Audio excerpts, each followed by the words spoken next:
말씀은 요엘서 2장 13절입니다. 요엘서 2장 13절입니다.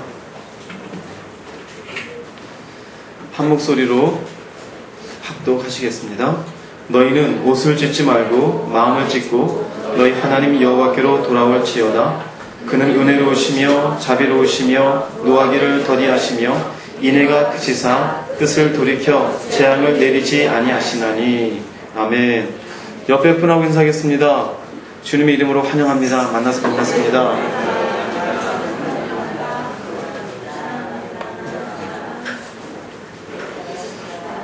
지난주에 은혜를 베푸시는 하나님, 그래서 하나님이 이런 사람들에게 은혜를 베푼다. 신실한 사람, 그 신실함에 대해서 이야기했습니다. 그래서 신실한 그 의미는 내가 누군가를 향한 믿음이 있고 그 믿는 그 사람이 하는 말에 대해서 내가 순종하는 모습이 있었을 때, 그것이 어느 정도 시간이 지나고 나면 그 사람을 향해서 신실하다, 성실하다, 그렇게 이야기 표현합니다. 하나님 앞에 그런 신실함으로 살아가는 사람에게 하나님 은혜를 베푸십니다. 그리고 또 정직한 사람, 입술만 정직한 것이 아니라 마음이 정직한 사람에게는 내가 얼마든지 가장할 수 있어요. 얼마든지 정직한 척을 할 수 있어요. 그러나 그 마음을 보신 하나님은 그 속에 어떠한 동기를 가지고 어떠한 마음을 품고 하나님 앞에 말을 하고 움직이는지 살펴보십니다. 그래서 그 내면을 감찰하신 하나님이 봤을 때 그 마음이 정직한 사람에게 하나님은 무엇을 베풀어요? 은혜를 베푸십니다. 그리고 세 번째는 누구에게 은혜를 베풀어요 또? 일주일이 지났는데 굉장히 먼 달나라 얘기 같죠? 하나님을 경외하는 사람에게. 하나님을 경외하는 것은 두 가지라 그랬습니다. 하나는 존중, 리스펙트. 그 다음에 또 하나는 그분을 향한 두려움이에요. fearful. 그러니까 그분이 나를 지금 다 보고 있어요. 알고 있어요. 그리고 모든 만물을 다스리시고 섭리하셔요. 그분에게 존중도 드리지만 내가 지금 죄를 선택할 때, 내가 지금 하나님 싫어하는 것을 하고 있을 때 하나님 본다는 사실 앞에 두려울 줄 아는 사람, 그래서 그 자리를 멈출 수 있는 사람, 그 사람이 경외하는 사람이에요. 그 경외함이 있는 사람에게 하나님은 은혜를 베푸십니다. 또 네 번째로는 겸손한 사람, 하나님 앞에 모든 것을 하나님이 하셨고 하나님께 영광을 돌리고 내가 가진 재능도 재물도 오늘 살고 있는 것도 숨 쉬는 것도 하다못해 비록 내가 어려움 속에 있지만 이것도 하나님의 은혜로 돌릴 줄 아는 사람, 그 겸손함이 있는 사람에게 하나님은 은혜를 더하십니다. 그리고 끝으로 어떠한 사람에게 은혜를 주었어요? 갈망하는 사람. 안 나왔으면 제가 실망할 뻔. 사기야 긴 설교에 여러분들이 다 이거 남긴다고 하는 것은 거의 불가능에 가깝죠. 갈망하는 사람입니다. 마음이 가난한 사람, 의에 줄이고 목마른 사람. 내가 정말로 당신의 은혜가 아니면 살 수 없습니다. 당신이 도와주시지 않으면 내가 오늘 하루를 견딜 수 없습니다. 내 가정도, 내 사업장도, 내 자녀도, 오늘 내가 숨쉬는 것도 하나님이여 나를 붙잡으시고 인도해 주시옵소서. 그런 갈망함이 있을 때, 그런 가난한 마음이 있을 때 하나님은 그러한 사람에게 은혜를 베풀어 준다 그랬습니다. 그래서 그 다음에 이제 은혜를 거두시기도 합니다. 은혜를 거두셔요. 항상 동전의 양면입니다. 우리가 부모님의 모습도 항상 사랑스럽고 은혜스럽고 좋은 아버지, 어머니일 수는 없죠. 때로는 혼돈해지고, 때로는 자녀가 힘들어한 줄 알면서도 모르는 척하기도 하시고, 때로는 싫어한 줄 알면서도 그 마음에 때로는 상처가 될 만한 소리도 하십니다. 그 이유는 그 아이가 잘 되어지기 위해서. 하나님도 마찬가지입니다. 우리에게 은혜를 베풀기도 하지만 은혜 베푸시고 가만히 계시는 것이 아니라 그 은혜에 대한 반응을 보셔요. 그래서 이 은혜를 가지고 살아가는 인생들을 보시면서 때로는 그 은혜를 거두시기도 합니다. 이 말씀을 드리는 이유는 이 말씀을 통해서 내가 지금 어느 위치에 있는지를 살펴볼 필요가 있습니다. 우리 몸이 병들어 있을 때에는 병원에 가서 진단을 받으면 돼요. 머리가 아픈지 다리가 아픈지 증세가 나옵니다. 그러나 영적으로 내가 병들어 있을 때는 별 증세가 없어요. 물론 처음에는 그 증세를 알아요. 내가 기도하던 사람이 기도가 막혀서 안 된다든지, 말씀을 보는데 갑자기 말씀이 도대체 넘어가지 않는다든지, 예배를 드리는데 10분만 앉아있어도 온몸에 좀이 쑤신다든지, 그저 하나님 얘기만 들으면 속에서 괜히 짜증이 나고 화가 난다든지, 이런 것들은 영적인 어떤 증세입니다. 그런데 시간이 지나고 나면은 그 증세도 없어져요. 그냥 교회는 교회고 하나님은 하나님이고, 그냥 저 사람들 예수 믿나 보지, 나랑 관계없는 것 같아. 그런데도 주일날 예배는 드려요. 속마음 속에는 관계가 없어요. 이미 난 떠나 있어요. 그 영적인 병이에요. 그런데 스스로 알지 못할 수가 있습니다. 알지 못할 수가 있어요. 그런 의미에서 오늘 말씀을 통해서 여러분들이 시험에 들지 않기를 주님의 이름 부탁을 드리겠습니다. 하나님이 이렇게 은혜를 거두는 면이 있다는 면을 여러분이 들으시고, 아, 내가 이러한 면을 조심해야 되겠구나, 아니면은 오늘 내가 이 자리에서 돌아와야 되겠구나라고 여러분 깨닫기를 바랍니다. 오늘 본문에도 보면은요, 하나님이 가지고 계신 마음은요, 그분은 은혜로우셔요. 자비로우셔요. 노하기를 더디하시고 은혜가 크시사 재앙 내리기를 사실은 원하는 하나님이 아니에요. 그래서 끊임없이 우리에게 돌아오라고 말씀합니다. 나는 너에게 은혜를 베풀기를 원합니다. 너희가 나를 온전히 섬기고 나는 너희 하나님 되기를 원한다. 마음을 찢고 제발 내게로 돌아와라. 그럼 내가 다시 한번 너희에게 은혜를 베풀어 주겠다. 근원적으로는, 가장 근원적인 하나님의 마음은 끊임없이 우리에게 은혜를 베풀고 사랑으로 우리를 감싸고 우리의 인생을 도우기를 원하시는 하나님임을 깨닫기를 바랍니다. 그런데 문제는 누구 편에 있어요? 항상 인간 편에 있어요. 착각은 자유라는 말이 있어요. 착각은 자유의 의미는 뭡니까? 자기의 생각이 옳아요. 내가 지금 결정하고 가는 이 길이 무조건 맞다고 생각해요. 남들이 봤을 때는 아닌 경우가 있어요. 누군가가 사업을 한 50년 한 분이 있는데 이제 1년 한 사람이 사업하는 사람 봤을 때는 그 사업하는 사람의 모습에 앞으로 갈 길이 보일까요? 안 보일까요? 보일 수 있어요. 지금 이렇게 결정하면 안 되는데, 지금 여기에 이런 거 투자하면 안 되는데 보일 수 있어요. 그런데 이제 1년 한 사람이 50년 한 사람 앞에서 이거는 틀림없이 되는 것이다 가고 있을 때 50년 한 분이 뭐라고 말할 수 있어요? 착각은 자유다. 나도 그 길 가봤는데 그거 한번 해봐라. 그러다 손해봐야 돌이키지. 이게 뭡니까? 착각은 자유예요.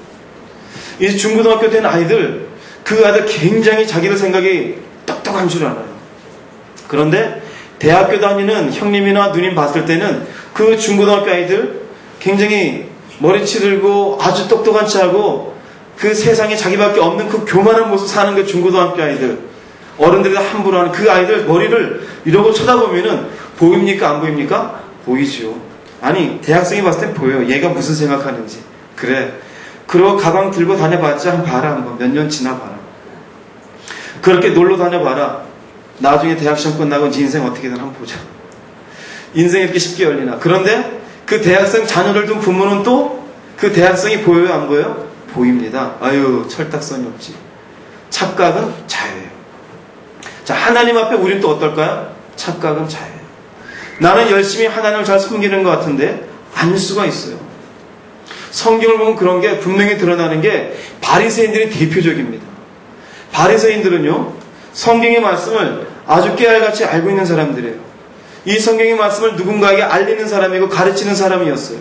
자기들 스스로는 이 정도면 하나님의 선택받은 사람이요, 하나님 앞에 가까이 있는 사람이요, 하나님 말씀을 통해서 사람들을 인도하는 좋은 역할을 하고 있다고 아주 스스로 자청하고 있었어요. 다시 말하면 영적으로 조금도 이상이 없는 것으로 스스로를 어떻게 하고 있어요? 착각하고 있었어요. 주님이 와서 뭐라 그럽니까? 아니다. 너는 독사의 새끼다. 회칠한 무덤이라고 이야기합니다. 그 이야기를 듣기 전까지 바리새인들은 자신들의 영적 상태를 알았을까요? 몰랐을까요? 몰랐습니다. 깨닫지를 못해요. 노아의 시대 때 하나님이 이제 물로 심판할 것이라는 그 말씀을 노아에게 주었어요. 노아가 입을 싹 씻고 혼자만 알았을까요? 아니면 다른 사람들에게 말해 주었을까요? 말해 주었죠. 그럼 다른 사람들은 하나님을 모르는 사람들이었을까요? 아는 사람들이었을까요? 아는 사람들이요. 왜냐면요, 아담 이후로 사실 얼마 지나지 않았습니다. 바벨론 이후에 하나님의 인생들 흩어놓았지, 그 이전에 사람들은 사실 그렇게 흩어져 있지 않았어요.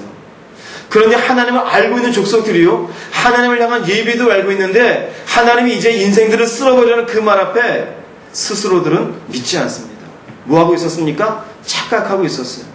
하나님이 은혜를 베풀기도 했지만 지금 은혜를 거두어내기 위해서 심판을 준비한다는 사실을 그들 스스로 인정하지도 않았고 노아에게 오히려 손가락질을 하고 있었습니다. 소돔과 고모라에 있었던 사람들은 어떨까요? 마찬가지예요. 하나님이 이성을 심판하겠다 그러고 롯의 조카 사위까지 이끌어내려고 했지만 사위들이 뭐라 그래요? 롯을 통해서 이 성이 하나님의 심판 가운데 있다는 이야기를 들어서 사위들이 어떻게 반응합니까? 농담으로 여겼더라 입니다. 성경에 보면 하나님이 이 소돔과 고모라를 심판하려고 하니 사위들아 이제 나와 나가자 농담으로 여기고 사위들은 그 성에 남습니다. 착각에 착각. 하나님이 은혜를 거두어내려고 하는데 그들 스스로 성 있는 사람들은 이대로 이렇게 사는 것이 좋고 내 신앙 상태가 괜찮고 우리의 삶에 무슨 심판이 있겠는가 내버려 두어라 그냥 지나갔어요. 우리도 마찬가지입니다. 우리의 신앙 상태가 내 스스로는 착각의 상태일 수 있습니다. 나는 어느 편에 있습니까? 이스라엘 백성들이 하나님이 하신 말씀이 있어요. 내 생각과 네 생각이 다르다. 내 길과 네 길이 다르다. 하늘이 땅보다 높은 것 같이 내 생각이 너 생각보다 높고 내 길이 네 길보다 높다. 어떤 차이가 있어요? 하늘과 땅만큼 차이가 있어요. 우리가 그것을 깨닫지 못하고 내 편에서만 무조건 나는 좋은 상태고 이 삶이 좋고 내 신앙은 되었고 이대로 가도 괜찮아 라고 하는 것은 어쩌면 병들어 있고 중병에 걸려있는데도 병원에 가지 않고 이대로 살다 죽을래 마찬가지예요. 약 하나 먹으면 되고 침 한 방 맞으면 되고 우리 충호 형제에게 아니면 수술 한 번 하면 되고 그러면 나을 수 있는데도 불구하고 병원에 가기 싫어. 나는 이대로 그냥 내 몸 내가 잘 알아. 이대로 있다 그냥 가면 돼. 얼마든지 다시 회복될 수 있는데 그 기회를 놓쳐버린 사람들이 있어요. 안타깝죠. 옆에서 보면은. 마찬가지입니다. 하나님의 근원적인 마음은 돌아오라입니다. 돌아오라. 오늘은 이 말씀을 통해서 여러분의 영적 상태가 진단이 되어져서 주님께로 돌아올 수 있기를 바랍니다. 아니 돌아오신 분이라면 두려운 마음으로 보지 마시고 이런 하나님이 있으시니 내가 하나님 앞에 온전한 신앙으로 하나님께 나아가는 자가 되기 위해서 중심을 바로 가지시는 귀한 여러분들 모두가 되시기를 주님의 이름으로 축원합니다. 하나님이 어떠한 사람들에게 은혜를 거두시는가? 먼저는 은혜를 저버리는 사람입니다. 은혜를 하나님 베풀었어요. 그런데 그 은혜를 나몰라라 그러고 단절하는 사람, 나는 이 은혜 원하지 않는다라고 거부하는 사람은 하나님이 그냥 내버려 두십니다. 히브리서 6장 4절에서 8절입니다. 한번 빚을 받고 하늘의 은사를 맛보았대요. 무슨 의미인지 아세요? 빚을 받았다라는 것은요, 예수 그리스도의 말씀이 믿음으로 받아들여진 것입니다. 말씀이 육신이 되어진 예수의 말씀은 진리의 말씀입니다. 그 말씀이 우리 속에 오면은 빚이 되었다 그래요. 너희들은 빛의 자녀라고 이야기합니다. 우리 속에 빚을 받았다는 것은 예수 그리스도의 말씀이 아멘으로 받아들여진 사람이에요. 하늘의 은사를 맛보았어요. 방언도 하고 비전도 보기도 하고 기도하는 가운데 하나님의 음성을 듣기도 했어요. 성령에 참여한 바가 되었어요. 성령의 능력 가운데 은혜 가운데 사는 것이 무엇인지 경험해 본 사람이에요. 하나님의 선한 말씀과 내세의 능력을 맛보았어요. 하나님의 선포되어진 말씀을 통해서 들려지는 말씀, 내가 읽은 말씀을 통해서 하나님의 오묘하게 감춰놓으신 그 말씀의 비밀들을 알기도 했어요. 그렇구나, 이러한 말씀이구나. 아, 천국이 이렇게 있었구나. 이렇게 죄가 사해지는 것이구나. 인생이 이렇게 사는 게 아니라 또 다른 삶이 있는 거구나. 영생을 얻는 것이구나. 선한 말씀을 알았어요. 내세의 능력을 맛보았어요. 대단한 사람이죠. 대단한 사람이에요. 빛이 있어요. 능력도 있어요. 성령의 은혜도 다 알아요. 은사도 경험한 사람이에요. 그런데 뭐라고 말합니까? 타락한 자들. 여기 타락이라고 하는 것은요, 그냥 죄 지었다는 의미가 아니에요. 밖에 나가서 술에 취했었다, 음란했었다, 단지 이런 게 아닙니다. 여기 타락은 영적 타락이에요. 자신에게 그렇게 빚을 주었고 자기 입으로 아멘한 대상인 예수 그리스도를 입으로 부인하는 겁니다. 하나님의 존재를 부인하는 것입니다. 하나님의 일들을 부인하는 것이에요. 십자가 일들에 대해서 이제는 나랑 관계없는 것처럼 여기는 것이에요. 타락한 것이에요. 다시 새롭게 하여 회개하게 할 수 없나니 이는 그들이 하나님의 아들을 다시 십자가에 못 박아 드러내놓고 욕되게 함이라. 땅이 그 위에 자주 내리는 비를 흡수하여 밭가는 자들이 쓰기 합당한 차소를 내면 하나님께 복을 받고. 땅은 우리의 마음입니다. 여기에 비는 은혜입니다. 하나님이 은혜를 우리에게 주었어요. 그러면 은혜를 받은 그 심령은 거기에 알맞은 채소를 내면 복을 받아요. 그런데 8절입니다. 만일 가시와 엉겅퀴를 내면 버림을 당하고 저주함에 가까워 그 마지막은 불사람이 되리라. 하나님의 은혜를 받았어요. 그런데 그 은혜 받은 인생이 가시를 내어요. 엉겅퀴를 내어요. 은혜를 거부했어요. 은혜의 인생을 살지 못해요. 예수까지 부인하고 하나님도 부인하며 말씀도 부인하며 자기 멋대로 살아가요. 어떤 사람이었는데? 빚을 받은 사람이었었는데, 말씀의 능력을 경험한 사람인데, 그 선한 말씀을 가지고 아멘했던 사람인데 결국 이렇게 되어지면 하나님의 은혜를 거두게 되어집니다. 이럴 수 있는 가장 중요한 이유는 뭔지 아세요? 바로 우리의 의지 때문에 그렇습니다. 하나님은 절대로 우리의 의지를 건드리지 않아요. 하나님 우리의 은혜를 베풀었어요. 은혜 앞에 우리의 의지를 가지고 반응하기를 원하십니다. 그런데 우리의 의지를 가지고 하나님에게 대적하기로 마음먹으면 하나님은 어떻게 하지 못해요. 사람도 마찬가지입니다. 사람도 끊임없이 우리의 의지를 통해서 죄를 선택하며 악을 선택하며 하나님을 거부하는 자리에 가기를 사단은 우리를 미혹하는 것이지 사단 스스로 우리의 의지를 바꿔내는 것이 아니에요. 그러므로 그 죄에 대한 결과는 누가 받아요? 내가 받는 것이에요. 내가 선택한 것이에요. 우리가 알고 있는 기존의 개념은 내가 예수 한번 믿고 고백하면 끝까지로 생각해요. 그런데 그렇지가 않아요. 내가 예수 믿고 고백을 했지만 그 다음에 내 입술로 내 의지로 예수가 없는 걸로 결정을 내리면 끝나는 것이에요. 그 다음 뭐만 남아요? 불사름만 남게 되어져 있습니다. 무엇 때문에요? 내 의지 때문에 그렇습니다. 그러므로요, 영적인 싸움이라고 하는 것은요, 하나님의 은혜가 우리에게 임하고 사단이 우리를 미혹하며 그 속에서 갈등이 생기는 건요, 결국 내 의지로 어느 쪽을 선택하느냐. 그래서 믿음이 있는 사람은 하나님 편으로 선택을 하는 것이에요. 그런데 믿음이 없는 사람은 반대편을 선택을 해요. 그리고는 마침내 하나님이 없는 것처럼 여기고 말씀이 그저 글자밖에 보이지 아니하고 내 속에 예전에는 아멘하면서 십자가의 은혜를 고백하며 눈물을 흘렸었는데 그것조차도 가짜로 느껴지며 거짓말인 것처럼 느껴지기 시작하는 것, 그때부터 내 의지로 죄를 선택하고 악을 선택하고 말씀을 거부한 인생을 살아갈 때 그 다음은 하나님의 은혜가 거두어가는 길밖에 없습니다. 물론 하나님은 환경을 만드셔요. 때로는 우리 몸을 아프게 하기도 하시고 우리 사업이 안 되게도 하시고 우리 자녀의 문제를 통해서 주변의 환경을 통해서 환경은 바꿔줄 수 있어요. 그러나 그 백성 스스로 그 환경을 통해서 깨닫지 못하면 하나님 어떻게 하지 못해요.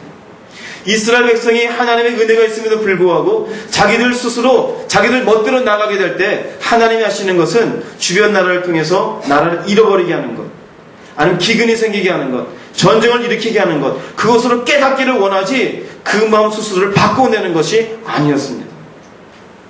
베드로후서 2장 20절 22절입니다. 만일 그들이 우리 주 대신 구주 예수 그리스도를 알므로 세상의 더러움을 피한 후에, 세상의 더러움을 피했어요. 죄의 삶을 청산했어요. 예수 그리스도의 십자가 피로 인해서 이제 내가 새 사람이 되었습니다. 감사합니다. 내가 예전에 참으로 참혹한 인생을 살았습니다. 다시는 이와 같은 인생을 살지 않겠습니다. 이제는 죄의 종이 되지 않냐고 의의 종이 되겠습니다. 하나님 감사합니다. 그랬던 사람이 다시 그 중에 얽매이고 지면 다시 예전의 삶으로 돌아가요. 다시 죄의 삶을 선택해요. 다시 설탕 같은 사탄 같은 그 미혹의 자리에 가지고 다시 한번 뒹구는 인생을 살고 있어요. 그러면 그 나중 형편이 처음보다 더 심하리니 의도를 안 후에 받은 거룩한 명령을 저버리는 것보다 알지 못하는 것이 도리어 그들에게 나으니라. 참된 속담에 이르기를 개가 그 토하였던 곳에 돌아가고 돼지가 씻었다가 더러운 구덩이에 도로 누웠다 하는 말이 그들에게 응하였도다. 그들 스스로 하나님의 은혜를 저버리고 돌아서는 자에게 하나님이 주시는 것은 없습니다. 그냥 내버려 두셔요. 환경은 조성시켜 주셔요. 돌아와라 돌아오라. 하나님의 본래의 마음은 언제든지 이 상태라도 다시 돌아와서 회개하면은 언제든지 회복시키시는 주님인 줄로 믿습니다. 그런데 문제는 돌아오지 않는 것이에요. 그 중에 얽매고 졌어요. 그리고는 하나님도 모두 아니다라고 이야기하는 사람들 제 눈으로 여러 봤습니다. 방언을 받고 기도하고 주여주 했음에도 불구하고 한 10년이 지나서 제가 만났는데요. 저한테 그래요. 형 정말로 예수님 있다고 믿으세요? 어이가 없었어요. 그럼 믿지 안 믿니? 넌 예전에 방언도 하고 그러잖아. 예전 분위기 따라 그랬던 것 같아요. 그러지 말아라. 예수님 정말 계시다. 제 후배한테 한 얘기였어요. 하나님 계시다. 그랬더니 그래요. 아직은 모르겠어요. 그럼 예전에 제가 은혜 받은 건 뭐냐? 그때 그냥 분위기에 따라 그런 것 같지 살다 보니까 아닌 것 같아요. 뭡니까? 이거예요. 똑같은 거예요. 하나님이 내버려 둬요. 그 방식으로 살면은 잘 되는 것 같기도 해요. 재밌기도 하고요. 뭘 하더라도 되는 것 같기도 해요. 근데 그거는 하나님 내버려 둠으로 인한 잘됨이지 결코 하나님의 사랑으로 이루어지는 인생은 아닌 것입니다. 히브리서 10장 26절 29절입니다. 우리가 진리를 아는 지식을 받은 후 짐짓 죄를 범한 즉 다시 속죄하는 제사가 없고 오직 무성으로 마음으로 심판을 기다리는 것과 대적하는 자를 태울 맹렬한 불만 있으리라. 모세의 법을 폐하여도 두세 증인으로 말미암아 불쌍히 여김을 받지 못하고 죽었거든 하물며 하나님의 아들을 짓밟고 자기를 거룩하게 한 언약의 피를 부정한 것으로 여기고 은혜의 성령을 욕되게 하는 자가 당연히 받을 형벌은 얼마나 더 무겁겠느냐 너희는 생각하라. 하나님의 은혜를 받았어요. 예수 믿고 구원받았다고 고백해요. 이제 하나님을 아버지라 부릅니다. 그런데 진리의 지식을 받은 후에 짐짓 죄를 범했대요. 짐짓이라는 의미가 굉장히 중요합니다. 영어 성경 보면은요, If we deliberately keep on sinning after we have received the knowledge of the truth예요. 여기 deliberately는요, 의도적으로요, 고의적으로요. 진리의 지식을 받은 후에 keep on sinning은요, 계속해서 죄 짓는 일을 해요. 왜요? 의도적으로. 아는 거예요. 아, 이러면 안 되는데. 아는데도 그렇게 해요. 은혜를 받았으니까 죄인 줄 알아요. 죄인 줄 아는데도 의도적으로 죄를 지어요. 이게 악인 줄 아는데도 의도적으로 악을 선택해요. 하나님이 원하는지 않는 걸 아는데도 그것을 선택해요. 어떻게? keep on. 계속해서요. deliberately. 의도적으로. 그런 자에게는 하나님의 은혜를 거두십니다. 여러분 무서워하지 마세요. 여러분 표정이 무서운 표정인데 제가 이 말씀을 드리는 것은 서두에 말씀드린 것처럼 우리의 몸이 아프면 병원에 가지만 영적으로 아프면 어디 진단받을 길이 없어요. 우리의 영적인 아픔이 잘못된 건 말씀으로 진단받아야 됩니다. 여러분 속에 행위나 이런 것이 있었으면은 말씀 가운데 진단을 받으라고 말씀드리는 겁니다. 괜히 말씀을 들으시면서 무거운 마음을 가지지 마시고 오히려 성령께서 내 마음속에 주는 것이 있으면 이 말씀을 통해 다시 한번 회개하고 돌아올 수 있는 귀한 도전의 시간으로 삼으시기를 바랍니다. 짐짓입니다. 짐짓. 알면서도 죄를 지며 죄를 선택하며 살아가는, 그러면서도 나는 은혜를 받았습니다 하는 그 사람에게는 하나님이 은혜를 거두셔요. 그리고 뭐라고까지 말합니까? 은혜의 성령을 욕되게 하는 자요, 거룩하게 한 언약의 피를 부정한 것을 여긴다. 하나님의 아들을 짓밟았다고 얘기합니다. 제가 말씀드린 게 아니라 성경에 있는 말이에요. 하나님의 아들을 내가 짓밟진 않았어요. 언약의 피를 내 스스로 부정하지도 않았어요. 은혜의 성령을 내가 욕되게 있다 생각 안 했어요.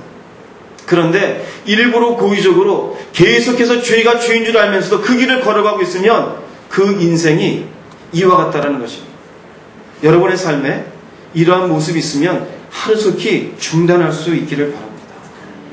하나님의 은혜를 거두시면 우리의 인생이 지금은 사는 것 같아도 영적으로 보자면 죽은 인생과 다름이 없습니다. 여러분이 착각은 자유라는 그 말 앞에 내가 그냥 이대로 가도 좋겠지가 아니라 지금이라도 성령께서 주시는 음성에 의해서 멈추고 주님께로 돌아올 수 있기를 주님의 이름으로 정말 부탁을 드리겠습니다. 그럼 이러한 사람들이 과연 있었을까 없었을까? 많이 있습니다. 바울 옆에 같이 동역하며 일을 했었던 사람이 있었어요. 디모데후서 4장 10절에 보면은 데마라는 사람이 있었습니다. 이 사람 동역자입니다. 은혜 받은 사람이요, 예수님과 함께 복음을 증거하는 증거자였습니다. 그런데 뭐라 그래요? 이 세상을 사랑하여 나를 버리고 데살로니가 갔대요. 데살로니가는 그야말로 음란의 도시요, 온갖 우상이 가득한 도시입니다. 우상들을 위한 신전이 있는 곳이요, 항구가 발달되어 있어서 그곳에 있는 사람들이 돈을 가지고 자기의 인생을 재밌게 사는 도시였습니다. 바울을 따라다니면서 배고픔 속에 두드려 맞으면서 그리고 추위에 견디면서 복음을 전하는 인생을 하다 보니까 대만은 데살로니가가 너무나 부러운 거예요. 나도 저기 가서 좀 호의호식하고 나도 좀 재미있게 젊음을 누려봤으면 좋겠다. 그리고 어떻게 해요? 세상을 사랑하여 나를 버리고, 누구를 버린 거예요? 바울을 버린 거예요. 바울이 답답해서 하는 말입니다. 나를 버리고 갔다는 의미는 예수를 버린 것이에요. 은혜를 저버린 것이에요. 은혜를 저버리고 데살로니가로 갔어요. 내 성경에는 바울이 데마를 다시 돌아오게 하기 위해서 쫓아갔다는 얘기는 없어요. 그냥 내버려 두었어요. 우리가 인간적으로 생각할 때는 그 데마 좀 어떻게 다시 데리고 오지. 물론 그럴 수도 있겠지만은 바울의 성품으로 봤을 때는 하루속히라도 더 많은 이방인들에게 복음 전하기 위해서 자기의 인생을 던지고 있는 바울이었기에 그 한 사람에 의해서 시간을 낭비하는 게 아깝다고 생각했을 수도 있어요. 어찌되었든 데마는 하나님의 은혜가 거두어진 인생입니다. 데마 스스로 이렇게 세상을 사랑하고 데살로니가에 갔을 때 착각했겠죠. 이게 인생이겠지 하고. 바울 따라서 어렵게 사는 것은 인생이 아니야. 그럼 갔을 겁니다. 그러나 성경은 불쌍한 이름으로 남아있습니다. 디모데후서 4장 16절입니다. 바울의 영적인 쓸쓸함입니다. 내가 처음 변명할 때 나와 함께 한 자가 하나도 없다. 무슨 의미인지 아세요? 말씀을 선포하고 전하며 같이 그 은혜를 나눴던 사람들이 이 어려운 삶을 같이 가지 못하는 것이에요. 다 나를 버리고 떠났다 이것이에요. 마치 주님의 마음과 같습니다. 그러나 그들에게 허물을 돌리지 않기를 원하노라입니다. 하나님이 은혜를 저버린 사람들이에요. 마침내 하나님도 그들에게서 은혜를 거두냅니다. 여러분의 인생이 그렇게 되지 않기를 간곡히 부탁을 드립니다. 제가 교회를 하면서 가장 마음에 소망하는 것은요, 10명이든 5명이든 그것이 중요한 것이 아니고 함께 예배하는 우리는 전부 천국 갔으면 좋겠어요. 정말로. 나중에 하나님 앞에 갔을 때 우리가 같이 이곳에서 예배드리고 얼굴을 봤는데 지옥에 있는 모습을 본다면 얼마나 마음이 아프겠어요. 얼마나 마음이 아프겠어요. 근데 스스로 영적으로 착각하고 이렇게 가도 괜찮겠지라면서 가면서 마침내 지옥가 있다라면은 제 스스로도 얼마나 마음이 아플 것이고 하나님도 얼마나 저에게 책망을 하시겠습니까? 여러분의 마음을 잘 진단해 보시기를 주의 이름으로 부탁을 드리겠습니다. 무엇 때문에요? 의지 때문입니다. 여러분의 의지를 잘 쓰십시오. 하나님 절대 그 의지 만지지 않습니다. 환경은 만집니다. 주변을 어렵게 할 수는 있습니다. 사람들의 중보기도를 통해서 그 인생을 묶고 있는 악한 영들을 떠나게 할 수는 있습니다. 그러나 그 스스로의 의지로 하나님께로 바로 서지 못하면 하나님의 은혜가 거두어져가는 인생이 될 수 있습니다. 세상을 사랑하고 떠나가는 데마에게 하나님이 막는 게 아니에요. 선악과를 따먹기 위해서 준비하고 결정하고 있는 하와에게 하나님이 나타나신 게 아니에요. 예수를 팔기로 작정한 유다에게 주님이 나타나서 제발 그러지 말아라. 너 이 일 행하는 게 얼마나 저주스러운 일인지 다시 한번 생각해봐라. 그러지 않았어요. 그 일을 알면서도 떡까지 나누어 주시고 속히 가서 네 일을 행하라 그래요. 무서운 겁니다. 나는 그냥 옳다고 가는 길이 내 영생과 지옥으로 갈라내는 결정이 될 수도 있습니다. 두 번째, 은혜를 거두신 하나님. 누구에게서 은혜를 거두시는가? 교만한 사람에게서 은혜를 거두십니다. 야고보서 4장 6절입니다. 그러나 더욱 큰 은혜를 주시나니 그러므로 일렀으되 하나님이 교만한 자를 물리치시고 겸손한 자에게 은혜를 주신다 하였느니라. 우리가 잘 아는 구절이에요. 지난주에도 겸손한 자에게 은혜를 주신다 그랬어요. 그런데 교만한 자는 어떻게 돼요? 물리치셔요. 교만한 자는 대적하셔요. 여기 교만과 겸손이라는 것은 하나님 앞에를 의미합니다. 사람 앞에 가장된 겸손을 의미하는 게 아닙니다. 하나님 앞에 내가 어느 것을 하고 무엇을 이루었을지라도 이것이 하나님의 은혜 가운데 되어진 것이며 하나님이 재능을 주신 것이고 하나님이 내 손을 사용하신 것이고 하나님이 그러한 생각을 발상하게 하신 것이고 하나님이 그러한 것들을 발견하게 하신 것이고 하나님이 내 가정을 세우신 것이고 하나님이 내 사업장을 만들게 해주신 것이고 하나님이 내 일도 소망하게 해주신다라고 전적으로 하나님에게 맡겨내는 그 중심이 겸손한 것이에요. 그런데 내가 한 것이고 나는 똑똑하고 내가 재능이 있고 내가 무엇을 가졌고 난 무엇을 할 수 있고 내가 이만큼을 했고 나는 여기 인정을 받고 있고 나는 이렇게 잘났고 그것은 교만입니다. 여러분, 교만은요 없는 사람이 교만해지는 게 아니에요. 있는 사람이 교만합니다. 뭔가라도 자랑거리가 있는 것, 외모가 아름답다라든지 키가 저처럼 작지 않고 크다라든지 아주 좋은 대학을 나왔다라든지 아니면 재산이 많다라든지 아주 건강하다든지 뭔가 있으니까 교만의 뿌리가 들어옵니다. 신명기 8장 12절입니다. 네가 먹어서 배부르고 아름다운 집을 짓고 거주하게 되며 또 내 소와 양이 번성하며 내 임금이 증식되며 내 소유가 다 풍부하게 될 때, 지금 없을 때가 아니에요. 있을 때 풍부합니다. 증식되어졌어요. 지금 이스라엘 백성들에게 하나님 모세를 통해서 선포하는 말씀입니다. 광야 생활할 때는 없었어요. 하나님이 매일매일 만나를 주었어야 됩니다. 고기가 없을 때 메추라기를 보내야만 고기를 먹을 수 있었어요. 전쟁에서도 하나님이 돕지 않으면 전쟁을 이길 수가 없었어요. 그러니 늘상 하나님을 의지하고 하나님을 바라보는 그런 삶이 있었습니다. 그런데 하나님이 염려하기 시작합니다.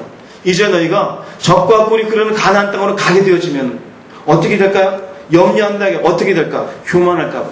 네 마음이 교만하여 내 하나님이 여호와를 잊어버릴까 염려하노라. 여호와는 너를 애굽 땅 종되었던 집에서 이끌어내시고, 이 뒤의 말씀은 내가 너희 백성들에게 어떻게 했는지를 기억하라 이것이에요. 너희들이 종되었을 때, 너희들이 그야말로 노예 생활할 때, 인간 대접 받지 못할 때, 가난했을 때, 어려웠을 때 내가 주지 않았었느냐. 그런데 잘 되면, 배부르면, 등 따시면, 여유 있으면 어떻게 돼요? 교만해집니다. 살기 좋으면 교만해지기 쉬워요. 넉넉하면 교만해지기 쉬워요. 무엇을 잊어버려요? 여호와를 잊어버려요. 하나님이 한 게 아니라 내가 있다고 생각해요. 하나님이 이런 일들을 계획해서 내게 알게 해주신 것이 아니라 내 똑똑한 머리에서 그런 계획이 나왔다고 생각을 해요. 내가 열심히 연구했더니 이런 연구의 결과라고 생각을 해요. 무엇이 있을 때요? 재능이 있을 때, 똑똑할 때, 가지고 있을 때, 풍부할 때입니다. 이 시대를 보십시오. 그야말로 예수님 믿기 어려운 세대입니다. 어려운 세대예요. 없는 게 없어요. 아이폰을 보면은 정말 예수님 믿기 어려운 것 같아요. 스마트폰을 가지고 있으면요, 내가 신 같아요. 요 조그마한 물건 하나 속에 내가 뭐든지 터치하는 대로 모든 게 튀어나와요. 내가 알고 싶은 정보가 나와요. 내가 놀고 싶은 게임이 있어요. 시간을 보내려고 얼마든지 영화도 다운받아서 얼마든지 즐길 수 있어요.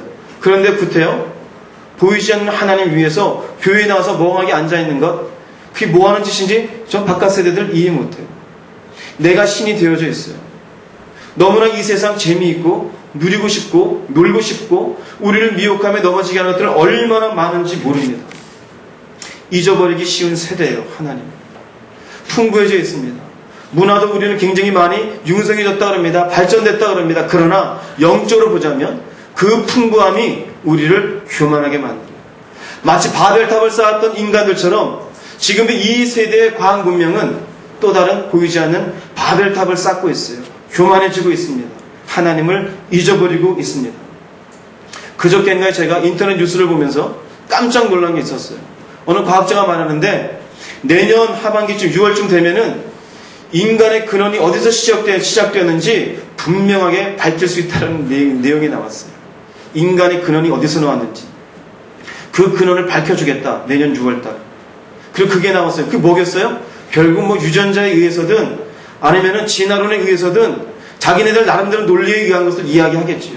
그럼 또 많은 사람들이 뭐라고 그러겠어요? 그럴 줄 알았다. 하나님이 인간이 만들어낸 허상이다. 예수가 십자가 졌다고 웃기지 말아라. 또 그런 이야기가 나올 것입니다. 무엇 때문에 그럴까요? 교만해져 있습니다. 하나님을 잊어버리고 있습니다. 애당초 교만이라고 하는 것은요, 어디서 시작되었냐면은 루시퍼에게 시작되었습니다. 루시퍼는 누구입니까? 사탄이에요. 사탄이라는 자는요, 원래 없는 자가 아니에요. 있는 자예요. 하나님이 만드신 피조물 가운데 가장 아름다운 자입니다. 그런데 가장 아름다웠던 사탄이 하나님 만드신 자기 그 아름다운 능력을 보면서 스스로 교만해집니다. 에스겔서 28장 17절입니다. 네가 아름다움으로 마음이 교만하였으며 네가 영화로움으로 내 지혜를 더럽혔으며. 없어서가 아니에요. 누가 교만해지는지 알아요? 하버드 갔다 온 사람. 누가 교만해지는지 알아요? 부자들. 누가 교만해지는지 알아요? 박수 쳐주는 스타들. 교만해지기 쉬워요. 네가 아름다우니까 마음이 교만해졌대요. 낮아질 줄 모릅니다.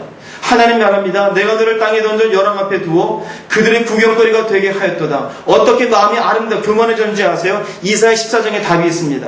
네가 네 마음에 이르기를 내가 하늘에 올라 하나님의 뭇별 위에 내 자리를 높이리라. 내가 북극 지폐의 산 위에 앉으리라. 가장 높은 구름에 올라가 지극히 높은 이와 같아지리라 하는도다. 여기 지극히 높은 이는 누구입니까? 하나님입니다. 근데 루시퍼 스스로 뭐라고 말해요? 내가 하나님과 함께 같아지리라 이거예요. 하나님이 아름답게 창조해 주었더니 스스로의 아름다움에 교만해지고 있어요. 스스로 가지고 있는 지혜에 교만해지고 있어요. 그리고는 이렇게 말합니다. 그러나 이제 네가 수월 곧 구덩이 맨 밑에 떨어짐을 당하리로다. 하나님이 은혜를 거둡니다. 어떤 자에게요? 교만한 자에게입니다. 그래서 인간은요, 자기가 교만해져 있다는 사실을 사실 못 깨달을 때가 많이 있어요. 하나님을 인정치 아니하고 내 지식을 의지하고 내가 가지고 있는 재능을 의지하고 내가 이만큼 해왔어라고 하는 그것이 사실은 자기가 속고 있다는 사실을 모를 때도 많이 있어요. 에돔 족속이 그랬습니다. 에돔 족속이 있는데요. 이 에돔 족속은요, 이 에서의 자손들인데 살고 있는 지형이 높은 절벽에 있는 산 위에 있었어요. 그러니 다른 족속들이 에돔을 함부로 치기가 힘이 들어요. 특별히 이들이 있었던 르바딤이라고 하는 그 수도는요, 삼면이 절벽으로 되어져 있어요. 위치는 그 요르단과 사이 중간에 있는데, 혹시 페트라라고 여러분 들어봤는지 모르겠어요. 페트라는 요르단에 있는데, 그 페트라는 그 절벽과 절벽 사이에 있는 예전의 도시입니다. 그 높은 절벽을 누가 뛰어넘어가서 공격하기 쉽지 않습니다. 근데 에돔이 그런 곳에 있었어요. 그런데 하나님이 에돔 족속을 향해서 하는 말씀을 들어보십시오. 예레미야 49장 16절입니다. 바위 틈에 거하며 산 꼭대기를 점령한 자여, 스스로 두려운 자인 줄로 여김과 네 마음의 교만이 너를 어떻게 했도다? 속였도다. 스스로 그 교만함이 속이고 있는데도 깨닫지 못해요. 네가 독수리같이 보금자리를 높이 지었을지라도 내가 거기서 너를 끌어내리리라 여호와의 말이니라. 오바댜 1장 3절에도 또 나옵니다. 바위 틈에 거하며 높은 곳에 사는 자여, 네가 중심에 이르기를 누가 능히 나를 땅에 끌어내리겠느냐 하니 너의 중심의 교만이 너를 속였도다. 하나님의 에돔 족속을 멸하시겠다고 작정하시요. 무엇 때문에요? 교만 때문에요. 이해되시겠습니까? 교만이 나를 속여요. 그럼 교만해지는 그 사람은 스스로 교만하는 사실을 알아요? 몰라요? 몰라요. 그래서 교만해지면요, 보는 게 달라져요. 보는 게 달라져요. 생각하는 게 달라져요. 그런 사람들에게는요, 말씀을 가지고 이야기를 해주어도요, 그 말씀이 다르게 들려요. 분명히 본인에게 해당되는 말씀인데도 나 그런 거 들은 적이 없다 그래요. 교만이 스스로 속이고 있어요. 대표적인 사람이 누군지 아세요? 하와입니다. 하와가 어떻게 교만해진지 아세요? 창세기입니다. 창세기 3장 보면은요, 하와에게 교만의 말을 집어넣습니다. 하나님의 태초에 지었던 인간 아담과 하와는 완벽한 인간이에요. 그 에덴 동산에서 하나님 이외에는 감히 아담과 하와에게 필적한 것은 아무것도 없어요. 무엇이든지 원하는 대로 먹을 수가 있고 아름다운 존재였었고 벌거벗어서 부끄러움이 없는 하나님의 가장 완벽한 창조물이었습니다. 그 마음속에 조금 부족한 것이 있으면 하나님이었어요. 근데 사탄이 그 마음을 알고 거기에 교만을 집어넣습니다. 이렇게 말합니다. 너희가 그것을 먹는 날에는, 이게 뭡니까? 선악과예요. 네가 먹기만 하면은 눈이 밝아져 하나님과 같이 되어 선악을 알 줄 하나님이 아신다. 하나님과 동등되게 될 수 있는 기회가 있는데 너에게 그것을 못하게 하는 거야. 그것만 먹으면 너도 저 하나님과 같이 될 수가 있어. 그 말을 딱 듣는 순간에 하와가 이전에는 이 선악과는 먹기만 하면은 정령 죽으려는 하나님 말씀이 떠오르는 금단의 열매였어요. 근데 교만의 말이 들어오자마자 어떻게 됩니까? 여자가 그 나무를 본즉, 다 함께 한번 읽어보겠습니다. 시작. 먹음직도 하고 보암직도 하고 지혜롭게 할 만큼 탐스럽기도 한 나무인지라 여자가 그 열매를 따먹고 자기와 함께 있는 남편에게도 주매 그도 먹은지라. 교만의 결과입니다. 보는 게 달라져요. 그래서요, 영적으로 교만해진 사람은요, 스스로 합리화시켜요. 이렇게 먹음직스러운데, 이렇게 보암직스러운데, 이렇게 지혜롭게 하는 탐스러운데 왜 내가 못 먹었을까? 따먹어요. 하나님이 먹지 말고 먹으면 정령 주라는 말씀은 떠오르지 않아요. 무엇이 가지고 있어요? 교만이 가지고 있어요. 교만이 스스로를 속이고 있는 것입니다. 그 교만함이 깨지지 않으면 하나님의 은혜의 자리에 가지를 못합니다. 그래서요, 하나님은 교만을 제일 싫어하셔요. 어디서부터 시작된 겁니까? 루시퍼로부터. 그리고 아담과 하와. 그리고 모든 인류 밑으로 보면은요, 교만한 자들은 하나님 앞에 살아남지를 못합니다. 잠언서 16장 5절입니다. 무른 마음이 교만한 자를 여호와께서 미워하시나니 피차 손을 잡을지라도 벌을 면치 못하리라. 교만한 자들끼리 서로 형성했어요. 모임을 가지고 있어요. 그러할지라도 서로 위로하고 우린 괜찮을지라도 하나는 그 교만한 무리 하나님이 벌하셔요. 은혜를 주시는 것이 아니라 저주를 내리셔요. 하나님의 그런 무리 가운데 반드시 벌을 면치 못하려고 말씀합니다. 그래서 잠언서 16장 18절은요, 교만은 패망의 선봉이요 거만한 마음은 넘어짐의 앞작이니라. 근데 문제는요, 교만한 사람은 교만한 것을 스스로 못 보는 게 문제예요. 절대 깨닫지 못합니다. 말씀으로 깨닫지 못하면 알지를 못해요. 왜요? 교만한 그 마음속에 있는 자기의 합리화가 다른 사람의 말들을 다시 해석하게 만들어요. 단에서 선포되어지는 말씀도 아멘이 아니라 그 말씀은 이렇게 다시 해석해내게 돼요. 교만해서 그래요. 하나님의 말씀을 보면서도 아멘으로 아멘이 아니라 마치 하와가 본 것처럼 금단의 열매가 아닌, 그래 이건 이렇게 해석이 될 수 있어, 다르게 해석이 되어져요. 뭐 때문에요? 교만이 그렇게 만듭니다. 그래서요, 교만한 자는 하나님은 절대로 싫어하십니다. 여러분 모두 제가 이 주사 한 방씩 놔드릴게요. 교만하지 마십시오. 겸손하십시오. 자, 주사 놔드립니다. 할렐루야. 교만하지 마세요. 하나님 앞에 겸손해야 돼요. 교만하면요, 하나님이 눈을 돌리셔요. 절대 여러분들 교만에 속지 마십시오. 사단은 끊임없이 교만을 통해 우리를 속이게 해요. 내가 굉장히 이쁜 줄 알고 이쁘다 예, 그런 생각하지 마십시오. 제가 볼 때 다 이쁘십니다. 미스콜에 다 나가신 분들 같아요. 그런데 특별히 내가 더 예뻐하는 분들이 있어요. 스스로. 그만 버리세요. 그만 버리세요. 나 정도면 되었어 라고 하는 청년이 있어요. 이 정도면 되었지, 다 되었어요. 근데 내가 더 됐어 라는 교만한 사람이 있어요. 누구라는 말 안 할게요. 내가 눈도 안 마주칠게요. 난주를 더 끔찍할까봐 눈도 안 마주칠게요. 근데 그 마음 버리세요. 나 정도면 되었지, 이만한 재산, 그 마음도 내려놓으세요. 나 정도면 되었지, 이 정도 학력에, 이 정도 재능에 이만큼 가는 것, 그거 내려놓으세요. 반대로요, 교만의 또 다른 모습은요, 열등감입니다. 열등감 내려놓으세요. 왜 열등한지 아세요? 교만했는 그 사람이 가지고 있는 것만큼 내가 못 가진 것이 마음에 서러운 거예요. 내가 가지면 저만큼 살 수 있는데 왜 내게는 저것이 없는 것일까? 열등감도요, 교만의 또 다른 모습이에요. 열등감 가지지 마세요. 가난하다고요? 없다고요? 내가 다른 사람이 있는 것만큼 누리지 못한다고요? 아니요. 하나님 안에서의 자존감을 가지시기 바랍니다. 내가 예수 믿게 되어지고 새 사람이 되었고 이제 천국을 소망하는 자가 되었으며 하나님이 내게 오늘 숨쉴 은혜를 주시고 오늘 먹을 수 있는 내게 건강을 주시고 사랑하는 사람의 얼굴을 볼 수 있는 환경을 허락하신 것, 이게 얼마나 큰 은혜입니까? 이 은혜 속에 없는 것을 보면서 가슴을 졸이지 마시고 은혜 가운데 함께 하신 하나님을 보면서 주께로 나아가시기 바랍니다. 열등감이든 교만함이든 가지지 마십시오. 그 마음을 인해 가지고 은혜가 멈추어질 수 있습니다. 교만함을 버리시고 하나님의 은혜를 받는 여러분 되시기를 주의 이름으로 축원합니다. 세 번째로 하나님이 거두시는 은혜의 사람이 있습니다. 불순종입니다. 이 불순종은 말씀에 대한 불순종입니다. 하나님의 말씀은 거룩하신 말씀이에요. 하나님의 말씀은 의로우신 말씀이요, 정확하신 말씀이요, 흠이 없는 말씀이요, 말씀 그 자체가 우리의 생명인 줄로 믿습니다. 그런데 그 말씀을 거부하는 것은 하나님을 거부하는 것이요, 그 말씀 대신 내가 생각하고 있는 것이 옳다라고 주장하는 교만의 또 다른 모습이에요. 당신이 말하지만 난 못하겠습니다. 당신을 거부하는 거예요. 당신의 말씀이 맞지만 난 지금 싫습니다. 성경에서 이렇게 저렇게 말하고 있지만 나 지금 골치 아픕니다. 먹고 사는 게 힘이 든데 그런 얘기 하지 마세요. 성경의 말씀이 맞지만 그렇게 해보십시오. 이 땅을 살 수 있는지 못 살겠습니다. 말씀대로는 절대 안 돼요. 불순종할 때 그것이 지속이 되어지고 나면은 하나님이 은혜를 거둡니다.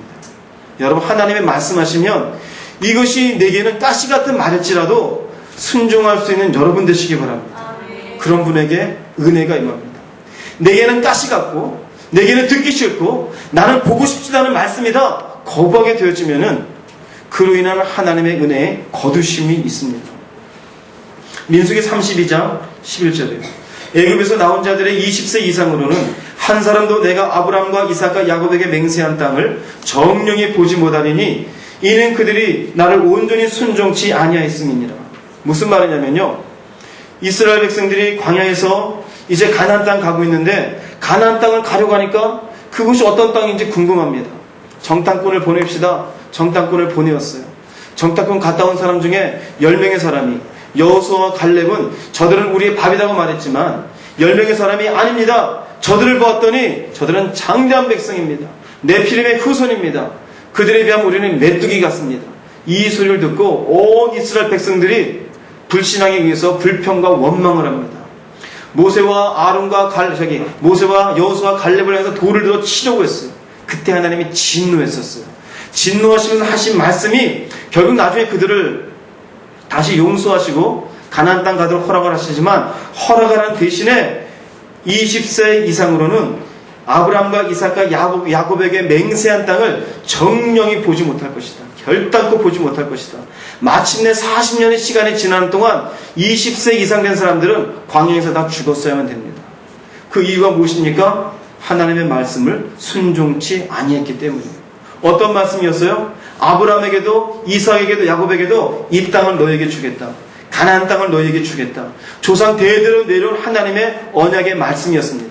그 말씀이 있음에도 불구하고 이 백성들은 당장 눈에 보이는 장대한 백성들, 그곳에 가서 우리가 어떻게 싸울 수 있을까 두려운 마음들, 그리고 원망과 불평으로 하고 믿음으로 반응하지 않는 그들을 향해서 너희들은 가지 못한다. 그 자체가 불순종이었습니다. 여러분, 말씀이 아무것도 아닌 것 같은데 말씀이 우리를 살려내는 줄 믿습니다. 말씀 앞에 아멘하는 인생에게 하나님의 은혜를 더하시고 불순종하는 인생에게 은혜를 거두십니다. 신명기 28장 45절을 보면은요, 이제 40년의 광야 생활을 다 지내고 이제 가나안 땅 가기 직전입니다.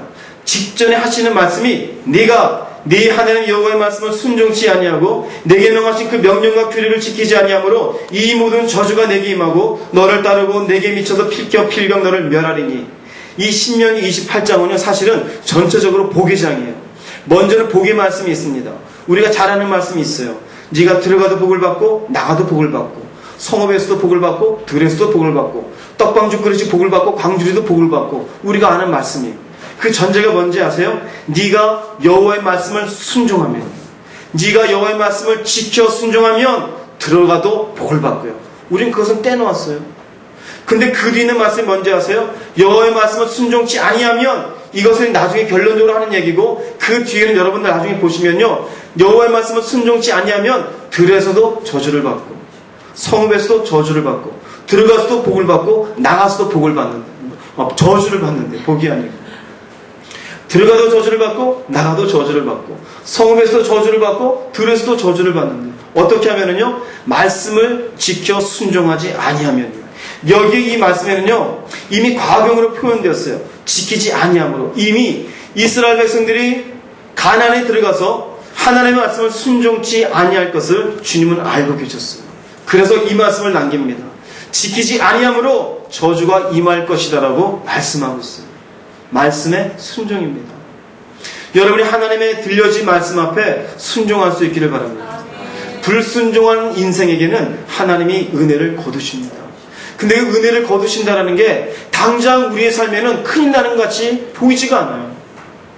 당장 내 몸에 병 걸리지 않아요. 당장 우리 집에 절단 나는 게 아니에요. 당장 내 사업장에 문제가 생기는 건 아니에요. 그런데 서서히입니다. 서서히 영적으로 병들어가기 시작해요. 하나님의 말씀을 불순종하면은요, 벌써 말씀을 들으면서 지루해지기 시작해요. 언제 끝나는가 시계를 보기 시작합니다. 기도를 하는데 기도의 시간이 길게 느껴지기 시작해요. 영적인 병입니다. 그리고 시간이 지나면 이제는 교회도 가기 싫어져요. 아니, 무서운 마음은 있고 형식적인 마음으로 가기는 가요. 그런데 말씀을 들으면서도 그저 머릿속에 있는 것은 내일 뭐 할까? 내일 누구를 만나야 되는데, 이번 주 어떻게 해야 되는데, 그런 일들이 풀려지기 위해서 잠시 그냥 입으로 중얼중얼 기도를 할 뿐 하나님 말씀 앞에 순종하고자 하는 마음은 없어지게 되죠. 뭡니까? 하나님은 은혜를 거두고 있는 것입니다. 여러분의 귀가 깨달을 수 있기를 바랍니다. 대표적인 사람을 볼 수 있는 게요, 사울 왕입니다. 사울 왕. 사무엘상 15장 22절 23절입니다.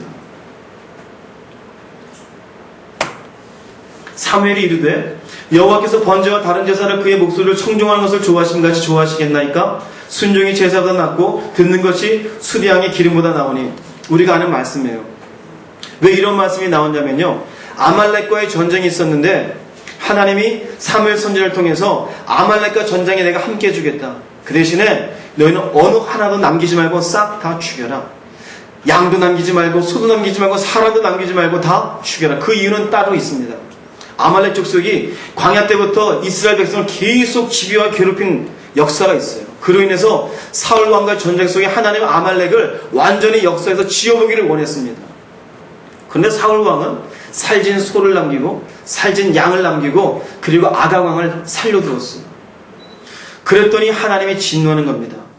사울 왕이 진노하는 사무엘에게 와가지고 하는 말이 당신이 왜 이 양을 남겼습니까? 소를 남겼습니까? 이 양과 소들의 울음소리가 들리는 이유가 무엇입니까? 그랬더니 사울 왕이 기껏 하는 말이 당신의 여호와께 제사하려고 남겨두었나이다. 이게 핑계였어요.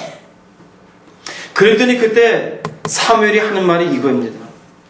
여호와께서 번제와 다른 제사를 그의 목소리 청종하는 것을 좋아하신 것 같이 좋아하겠나이까? 번제가 중요한 게 아니다 이거예요. 예배 드리는 게 중요한 게 아니다 이거예요. 순종이 제사보다 낫고 듣는 것이 수디양의 기름보다 나으니 그 다음 말이 무섭습니다.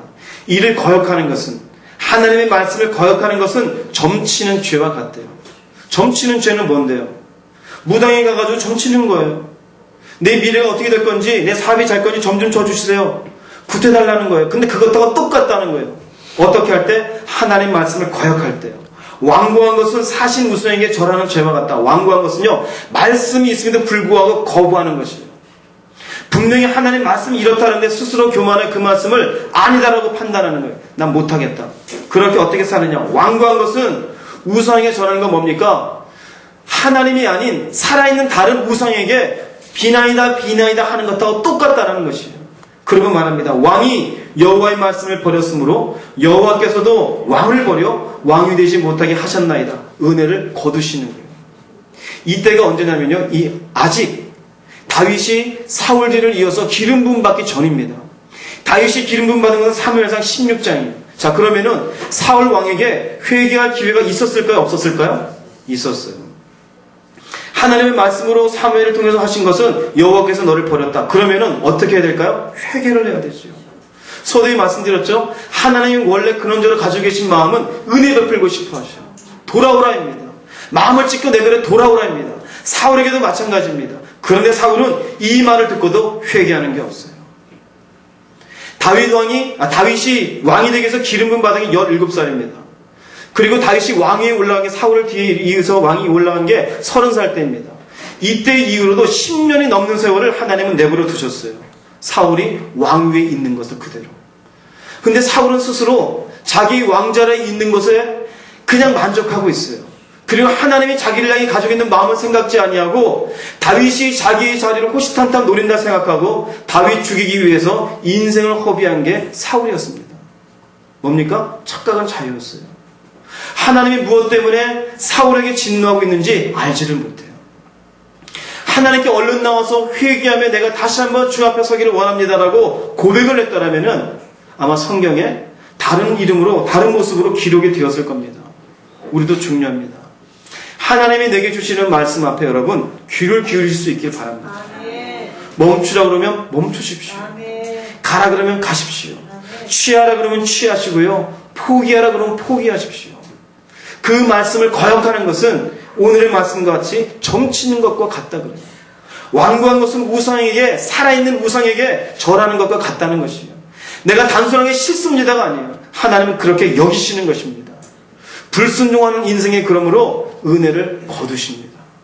여러분의 마음과 여러분의 삶이 부드러울 수 있기를 바랍니다. 하나님의 말씀 앞에 아멘할 수 있는 여러분 인생 되시기를 주의 이름으로 부탁을 드립니다. 그래서요, 사무엘하 7장을 보면요, 다윗에게 나단 선지자를 통해서 사울에 대해 이렇게 얘기합니다. 나는 그에게 아버지가 되고, 여기 그에게는요, 그 다윗을 의미합니다. 나는 그에게 아버지가 되고 하나님입니다. 그는 내게 아들이 되리니 그가 만일 죄를 범하면, 다윗 너가 죄를 범하면 내가 사람의 매와 인생의 채찍으로 징계한다. 주변의 환경을 통해서 얼음을 주는 걸 통해 깨달을 수 있는 환경을 만들어줄 수 있어요. 내가 네 앞에서 물러나게 한 사울에게서 내 은총을 빼앗은 것처럼 은총을 거두었어요. 은혜를 거두었어요. 왜 거두었어요? 말씀에 불순종한 사울이었기 때문에. 그에게서 빼앗지는 아니하리라. 내가 이렇게 징계한 네가 돌아오게 되어지면 다윗 너의 위는 내가 든든하게 세워주겠다입니다. 다윗도 죄를 지은 인생이었습니다. 하나님의 말씀을 거부했던 인생이었었습니다. 그러나 다윗의 장점은 회개함에 있었어요. 여러분, 회개는 정말로 하나님이 주신 축복입니다. 그게 없었더라면 우리는 하나님께 나아가는데 너무나 힘들었을 것이에요. 그런데 문제는요, 회개조차 안 하는 완고한 마음에 있어요. 회개조차 하지 않냐고 내 길이 맞다라고 주장하며 가는 인생들이 있습니다. 그럴 때는 답이 없어요. 다윗에게 말합니다. 내가 매와 인생의 채찍으로 너는 징계를 한다. 그 의미는 징계할 때 돌아오라입니다. 여러분의 인생 가운데 내가 징계 가운데 있다라고 여겨지는 분들이 있습니까? 하루속히 돌아올 수 있기를 바라겠습니다. 그런데 이스라엘 백성들은 참 완고한 백성이요, 머리를 빳빳이 뜨는 백성들이었습니다. 예레미야 42장을 보면은요, 너희 하나님 여호와께서 나를 보내사 예레미야를 보냈다 이거예요. 너희에게 명하신 말씀을 내가 오늘 너희에게 전하였어도 너희가 너희 하나님 여호와의 목소리를 도무지 순종하지 아니하였은지. 무슨 말이냐면요, 제발 애굽을 의지하지 말아라. 바벨론이 지금 대제국이 되어서 오고 있는데 일단은 바벨론과 손을 잡아라. 지금 너희들의 나라가 무너지는 것을 위해서 두려워하지 말고 바벨론과 손잡아라. 애굽에 의지하지 말아라. 그런데 애굽과 계속 의지하고 애굽을 통해서 바벨론을 좀 견제해 주기를 바라는 마음들이 이 이스라엘 사람들에게 있었어요. 그랬더니 하나님 하시는 말씀 뭡니까? 너희가 가서 머물려고 하는 곳에서 칼과 기근과 전염병에 죽을 줄 분명히 알지니라. 하나님의 말씀을 순종하고 미치는데 불순종하면 네가 믿었던 낙원 같은 그것이 사실은 저주의 땅이 될 것이다 이것이. 네가 생각하기에 그것이 바른 건 줄 알고 있는데 가봐라. 네 인생 속에 기근이 있을 것이다. 칼이 있을 것이다. 전염병이 있을 것이다. 실제로 이스라엘 백성들은 그런 나라를 잃어버리고 포로 생활을 하고 인간 같지 않은 대접을 받는 삶을 살게 되어집니다. 여러분의 말씀 앞에 순종하는 인생 되기 바랍니다. 그래서 주님도 요한복음 3장 36절에 이렇게 말합니다. 아들을 믿는 자는 영생이 있고 아들을 순종치 아니하는 자는 영생을 보지 못하고 도리어 하나님의 진노가 그 위에 머물러 있느니라입니다. 주님의 말씀을 목숨처럼 여기실 수 있기를 바랍니다. 그리고 제가 무엇보다 더 부탁드리고 싶은 것은 여러분이 개인적으로 기도하면서 말씀을 보면서 여러분의 삶을 살면서 기도할 때 내 내면에 하나님이 주시는 말씀들이 있어요. 그 음성을 여러분들 잘 순종할 수 있기를 바랍니다. 내 마음에 성령께서 하지 말라는데 왜 굳이 하는 거예요? 내 마음에 성령께서 굳이 이것은 가면 안 된다는데 왜 가는 것입니까? 하지 마세요. 가지 마세요. 손해가 되더라도 멈추시기 바랍니다. 사람들에게 바보같이 여겨질지라도 그 자리에서 일단 멈추시기 바랍니다. 그 소리 순종하며 나갈 때 마침내 하나님이 순종하는 자에게 은혜를 베풀듯이 여러분의 인생 가운데 은혜를 베풀어 주시는 줄로 믿습니다. 네 번째로 은혜를 거두는 사람은 다른 신을 섬기는 인생입니다. 여러분에게 질문하겠습니다. 솔로몬이 천국을 갔을까요? 안 갔을까요? 천국을 갔을 겁니다 하는 분 손 들어보세요. 천국을 안 갔을 겁니다 하는 분 손 들어보세요. 중간쯤 있어서 이도 저도 욕 안 먹겠다. 솔로몬 천국 절대 못 갑니다. 그 이유를 말씀드려 드릴게요. 이제 9절 이후에 보면은요, 솔로몬이 마음을 돌려 이스라엘이 하나님 여호와를 어떻게 했어요? 떠났어요. 여호와께서 그에게 어떻게 했어요? 진노했어요. 이유가 뭔지 알아요?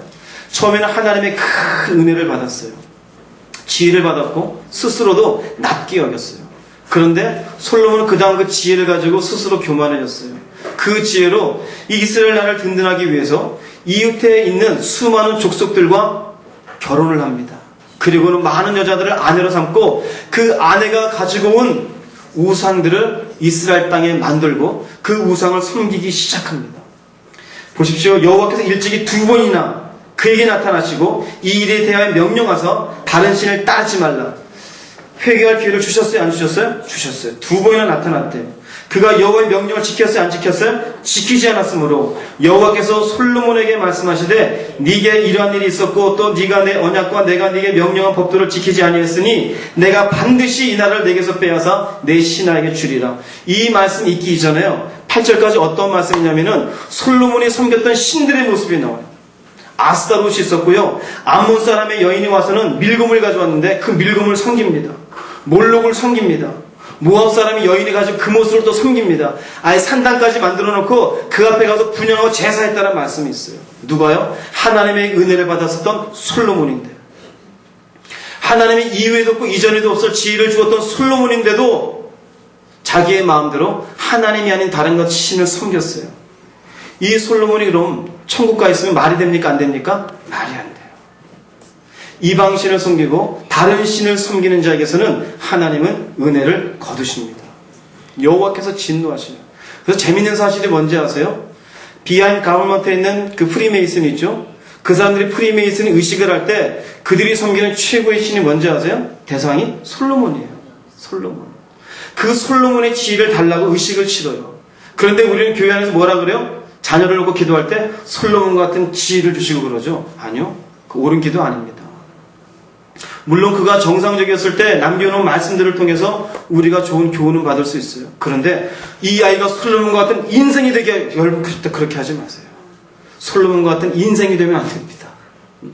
솔로몬 같은 지혜를 받는 건 괜찮겠죠. 그런데 그 지혜로 인해서 잘못될 수가 있어요. 사람이 너무 똑똑하면 잘못될 수 있습니다. 솔로몬은 그랬어요. 다른 신을 섬기는 자는 하나님이 은혜를 거두십니다. 에스겔서 5장 11절입니다. 그러므로 나 주 여호와가 말하노라 내가 나의 삶을 두고 맹세하나니 내가 모든 미운 물건과 모든 가증한 일로 내 성소를 더럽혔은즉 나도 너를 아껴보지 아니하며 긍휼을 베풀지 아니하고 미약하게 하리라. 그냥 말씀을 보면은 이스라엘에게 하는 말 같은데 에스겔서 5장 전체를 보면요 마지막 때에 대한 말씀입니다. 마지막 때에 하나님의 백성들, 하나님의 성소, 하나님의 교회를 향해서 선포하시는 말씀이에요. 그런데 그러한 교회들 가운데 하나님의 성소들 가운데 미운 물건들이 있어요. 모든 가증한 일들로 더럽힌 일로 인해서 하나님의 긍휼을 베풀지 않냐고 심판하겠다는 말입니다. 미운 물건과 모든 가증한 것은 우상입니다. 우상이에요. 잘못된 신들입니다. 자기가 마음속에 하나님보다 더 섬기고 있는 그 대상입니다. 보이지 않지만 이렇게 말할 수 있어요. 재물이 이 신의 자리에 있을 수 있습니다.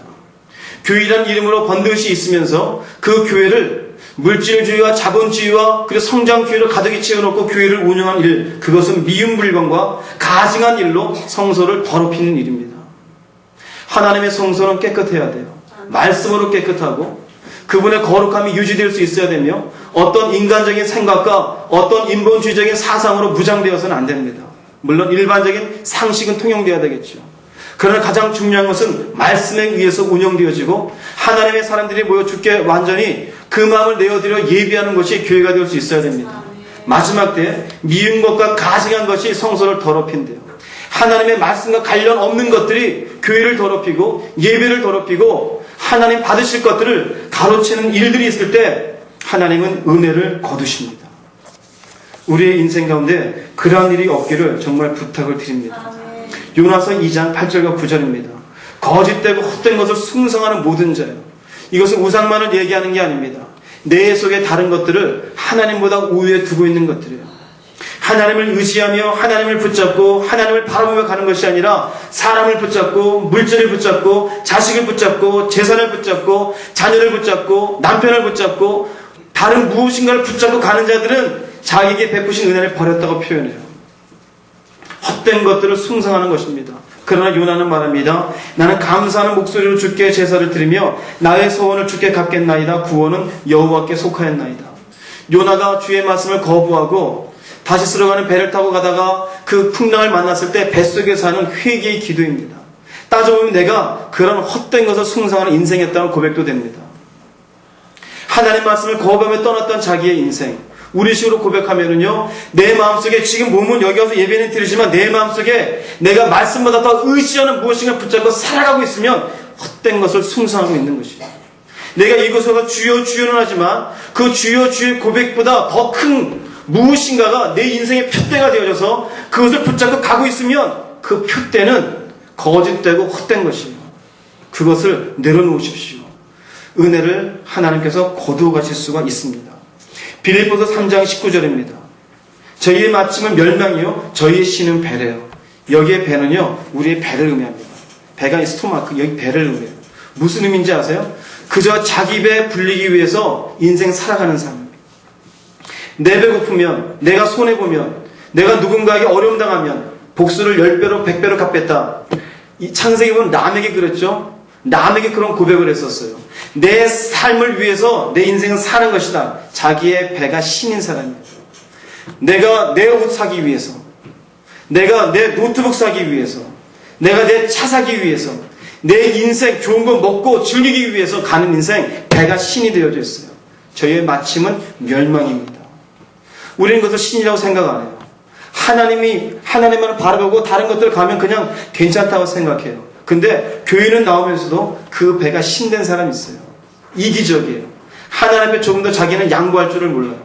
하나님 앞에 자기의 이익이 손해만 보면은 날뛰는 사람들이 있습니다. 배가 신이 되어져 있는 인생입니다. 그런 인생 하나님은 은혜를 거두어 가십니다. 여러분의 인생에 그러한 것들이 있는지 살펴보시기 바랍니다. 먹는 게 신이 되어 있습니까? 누리는 게 신이 되어져 있습니까? 가지고 싶은 게 신이 되어져 있습니까? 자식이 신이 되어져 있습니까? 아니면 남편이, 아내가 신이 되어져 있습니까? 내려놓으시기 바랍니다. 하나님이 은혜를 거두어 가실 수 있습니다. 결론을 내리겠습니다. 시편 5편 12절입니다. 여호와여, 주는 의인에게 복을 주시고 방패로 함같이 은혜로 저를 호위하시리다. 이제 편안하게 무서운 말씀드렸죠? 제발 이 말씀들에 걸리지 마십시오. 편안하게 의인에게 하나님의 마음은 복을 주기 원해요. 방패로 그 인생들을 붙잡아 주기 원하고 수호하기를 원하고 호위하기를 원하십니다. 이 하나님에게 여러분의 삶을 조금만 방향전환만 하면 됩니다. 내 교만한 마음으로, 내 우쭐한 마음으로 살 것이 아니라 하나님의 말씀 앞에, 저분이 살아계심을 반드시 믿고 그분의 말씀 앞에 온전히 나올 수 있기를 바랍니다. 그러면 은혜의 인생으로 살아갈 수가 있습니다. 사무엘하 7장 29절입니다. 다윗의 고백입니다. 이제 청컨대 종의 집에 복을 주사 주 앞에 영원히 있게 하옵소서. 주 여호와께서 말씀하셨사오니 주의 은혜로 종의 집이 영원히 복을 받게 하옵소서 하니라. 할렐루야. 정말로 주님의 은혜로 우리 모두 하나님 앞에 영원히 복을 받는 인생 되어지기를 주님의 이름으로 축원합니다. 오늘의 말씀을 통해서 진단되면서 걸려진 부분이 무엇인지 한번 여러분 살펴보시기 바랍니다. 걸려진 부분이 있으면요 빨리 회개하십시오. 우리가 우리 속에 엑스레이를 찍고서 뭔가 잘못되어지면 치료를 받아야 되잖아요. 엑스레이 찍고도 잘못되어졌는데 괜찮아, 어떻게 되겠어요? 우리도 마찬가지입니다. 영적으로 잘못되어졌음에도 불구하고 괜찮아, 이영진 목사 늘상 저렇게 세게 말하더라. 아니요, 그러지 마십시오. 그러지 마십시오. 하나님께로 가까이 오십시오. 그래서 은혜를 거두어가는 인생이 아니라 은혜를 받는 인생 되십시오. 마침내 여러분뿐만 아니라 여러분의 가정에도 인생에도 영원히 복을 받는 다윗과 같은 인생 될 수 있기를 주님의 이름으로 축원합니다. 축원합니다. 기도하시겠습니다.